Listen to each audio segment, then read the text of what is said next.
अस्सलाम वालेकुम dear students, एक नई वीडियो के साथ हाजिर हैं। आज हम क्लास मैट्रिक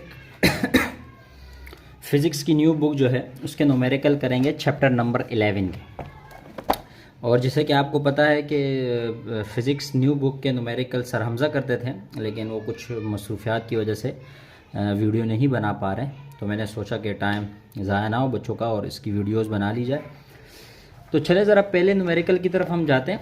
पहले न्यूमेरिकल में क्या कह रहे हैं, calculate the speed of sound. कह रहे भाई स्पीड ऑफ साउंड मालूम करना है in air at 50 degree centigrade पे। ठीक है, 50 डिग्री सेंटीग्रेड पे मालूम करना है। Given that speed of sound at 0 degree centigrade in 331 metre पर सेकेंड।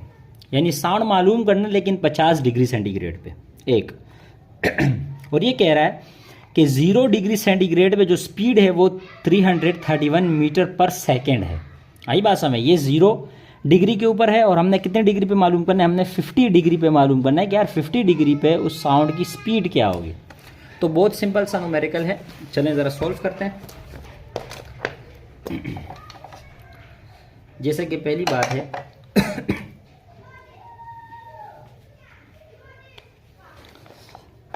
अच्छा 50 डिग्री का मतलब है टेम्परेचर दिया गया कितना, 50 डिग्री सेंटीग्रेड। सही है। कह रहे थे speed of sound, speed of sound जो है स्पीड ऑफ साउंड जो है वो है 0 डिग्री के ऊपर कितना, 331 मीटर पर सेकेंड। ठीक है, टेम्परेचर हमारे पास 50 डिग्री सेंटीग्रेड है और 0 डिग्री के ऊपर, ये किसके ऊपर वो है, ये 0 डिग्री के ऊपर है, ये बात याद है। टेम्परेचर इसका 0 डिग्री है, इस पर इतना साउंड है। ये मालूम करना है कि यार 50 डिग्री टेम्परेचर के ऊपर, 50 डिग्री टेम्परेचर के ऊपर साउंड की स्पीड क्या होगी, इसके ऊपर मालूम करना है। ठीक है, तो चलिए ज़रा सोल्व करते हैं। अच्छा, सबसे पहले बात तो ये नोट करें कि इसको केल्विन में कन्वर्ट करते हैं तो किससे मल्टीप्लाई करें, 273 प्लस कर देंगे। ठीक है, मल्टीप्लाई नहीं सॉरी प्लस करेंगे। तो जब इनको आपस में प्लस करेंगे तो आंसर क्या आ जाएगा, 323 केल्विन। ठीक है, ये तो केल्विन में कन्वर्ट हो गया। सही। अब आगे क्या करना है, अब आगे हमने करना है कि भाई इस टेम्परेचर के ऊपर, इस टेम्परेचर के ऊपर स्पीड कितनी होगी साउंड की। तो चलिए ज़रा सॉल्व करते हैं।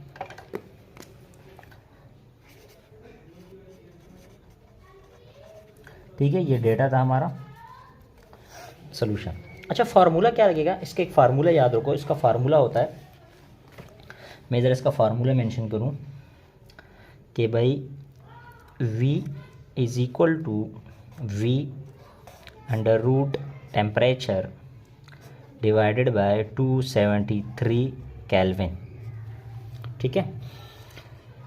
अच्छा, ये वो V है जो हमने 50 डिग्री के ऊपर मालूम करना है, तो उसके साथ यूँ लिख देता हूँ कि भाई 50 degree.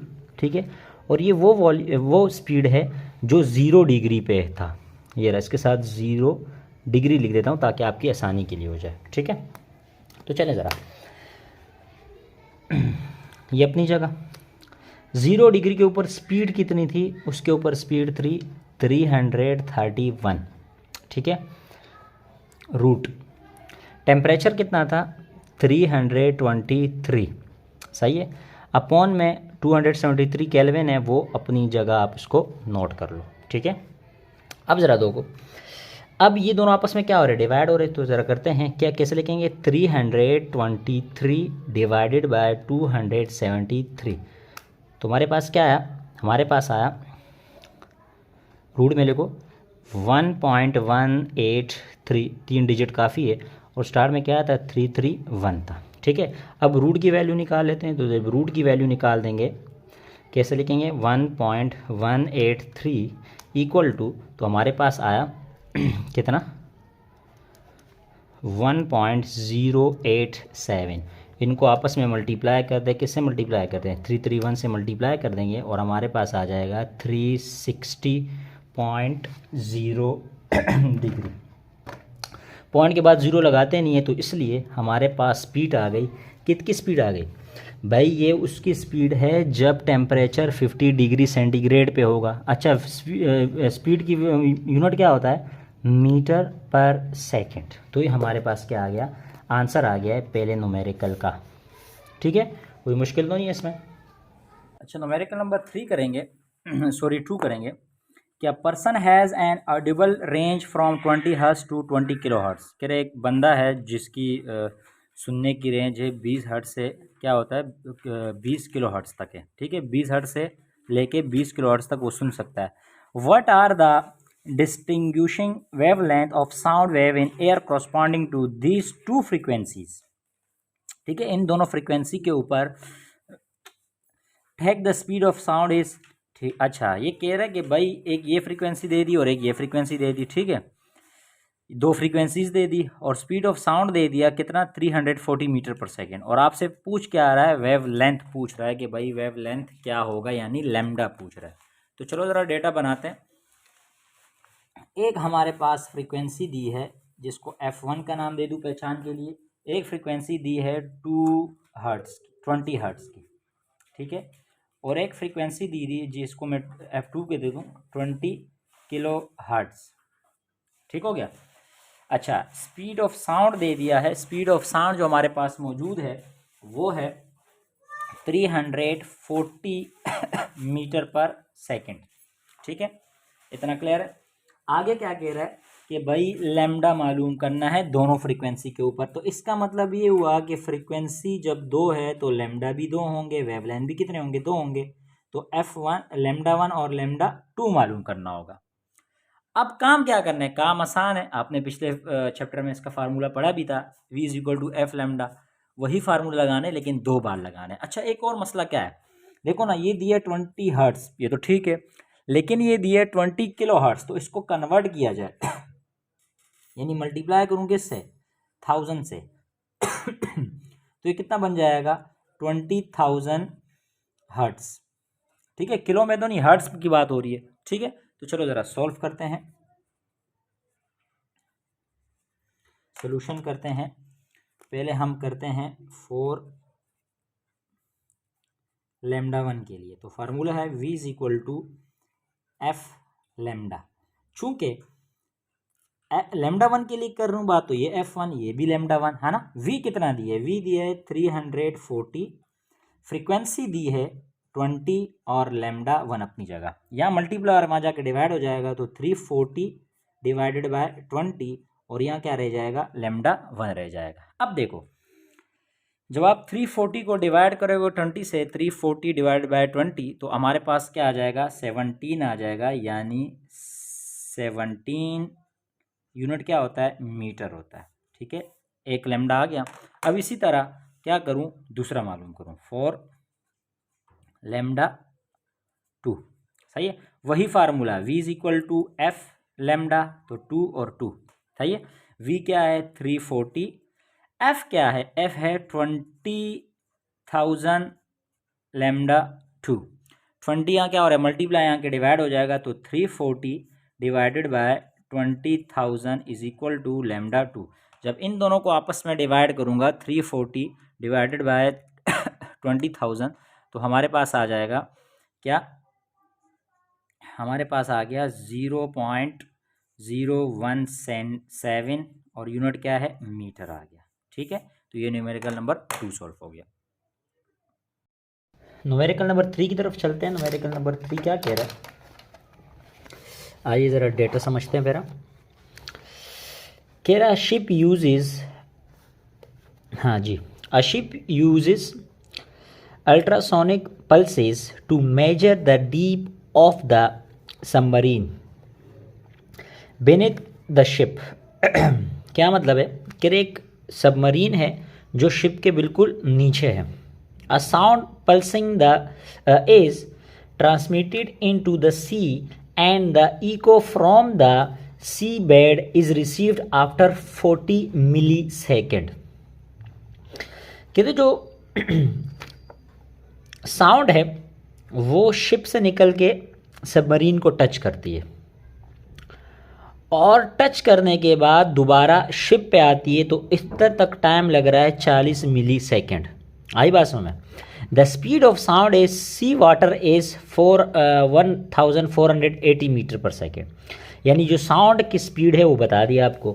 Calculate the deepness of the submarine, कि भाई आपने सबमरीन की डीपनेस यानी वो कितनी गहराई में सबमरीन मौजूद है वो बताना है। ज़रा बात को समझते हैं। मैं डायग्राम बना लेता हूँ। डायग्राम तो खैर मुझे सही बनाना नहीं आती, वैसे ही जो है ना बात को समझ लेते हैं। अगर ये शिप है, ठीक है, ये हमारा क्या है समंदर है, इसी शिप के नीचे ये सब मान लो कि सबमरीन है, ठीक है, बिल्कुल उसी के नीचे। शिप से जो है ना साउंड यानी एक सिग्नल भेजा जाता है, समझ लो। वो सिग्नल आके सबमरीन को हिट करता है, टकराता है, ठीक है, हिट करता है। हिट करने के बाद वो सिग्नल दोबारा किसकी तरफ जाता है? शिप की तरफ जाता है। आई बात समझ में? तो शिप से लेके सबमरीन तक, फिर सबमरीन से लेके शिप तक जो टाइम लग रहा है ना सिग्नल को पहुंचते हुए, यानी शिप से लेके सबमरीन तक, फिर सबमरीन से लेके शिप तक, इस पे टाइम लग रहा है 40 मिली सेकेंड। ठीक है ना? कितना टाइम लग रहा है? 40 मिली सेकेंड यानी ये सेकेंड से भी कम होता है। इसको बाद में कन्वर्ट करते हैं, पहले ज़रा हम अपने न्यूमेरिकल से। एक तो ये आ गया, ठीक है। आगे कह रहा है कि by the speed of sound, जो साउंड की स्पीड है यानी जो स्पीड है वो दी है 1480 मीटर पर सेकेंड, ठीक है। इसका मतलब क्या हुआ कि मिली सेकेंड से इसको सेकेंड में कन्वर्ट करें, मिली का मतलब 1000 होता है, तो इसको क्या करें 1000 से क्या करें डिवाइड करें। क्यों करें? जब भी छोटे से बड़े की तरफ जाना हो तो डिवाइड करते हैं, ठीक है। तो इनका आंसर क्या आ जाएगा 0.04 सेकेंड। ठीक है, आप कैलकुलेटर से कर भी सकते हो। तो यानी ठीक है। आगे क्या कह रहा है?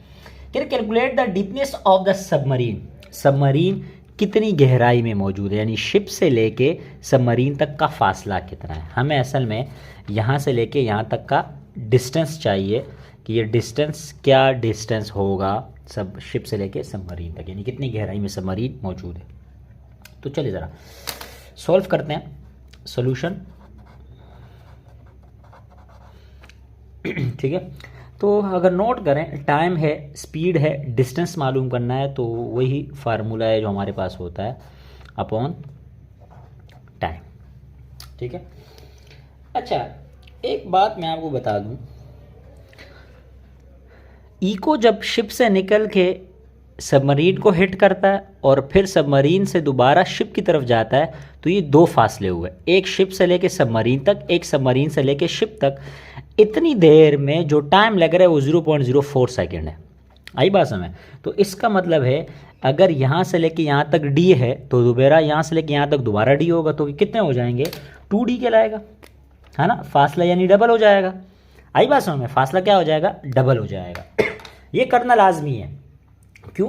क्योंकि मुझे यहाँ से लेके यहाँ तक का फासला चाहिए, मुझे दोनों डिस्टेंस नहीं चाहिए। हाँ, आप आखिर में भी चेंज कर सकते हो और शुरू में भी इस तरह 2 लगा सकते हो, ठीक है। तो मर्जी है आपकी, मैं आपको दोनों तरीके से करवा देता हूँ। तो चले ज़रा, स्पीड जो है वो हमारे पास है 1480, है ना, 2D अपनी जगह, और टाइम हमारे पास है 0.04। यहाँ डिवाइड हो रहा है, वहाँ जाके क्या हो जाएगा मल्टीप्लाई, तो 1480 multiply by 0.04 equal to 2D, ठीक है। तो ये हमारे पास का आंसर क्या आएगा 1480 मल्टीप्लाई बाय 0.04, और आंसर हमारे पास आया है 59.2, ठीक है, 2D। चूँकि मैंने कहा था कि हमें तो सिर्फ एक साइड का फासला चाहिए, तो 2 यहाँ क्या हो रहा है मल्टीप्लाई हो रहा है, वहाँ जाके क्या हो जाएगा डिवाइड हो जाएगा, कुछ यूँ आएगा कि 59.2 डिवाइडेड बाय 2। तो जब मैं इसको डिवाइड करूँ 2 से तो हमारे पास आंसर आ जाएगा, क्या आंसर आएगा 29.6, और चूँकि फासला है तो क्या लिखूँ मीटर लिखूँ, ये भी लिख सकते हो, और इसको राउंड ऑफ करके 30 मीटर भी लिख सकते हो।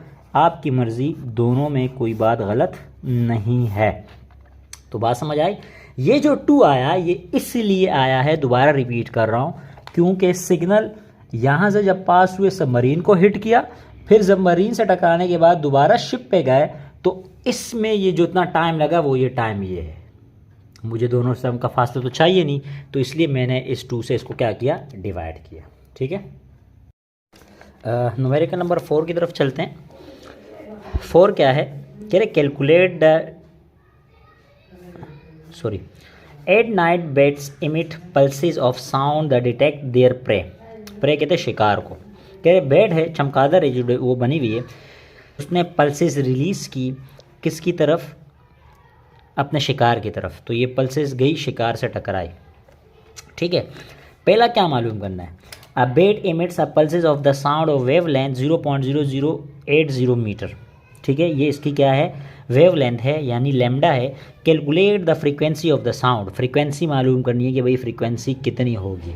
ठीक है, तो चले ज़रा पहला पार्ट करते हैं। हमारा पहला पार्ट का डेटा बना लेते हैं यूँ कि भाई एक उसने क्या दिया है, फ्रीक्वेंसी दी है, वेवलेंथ दी है, यानी लैम्डा दिया है।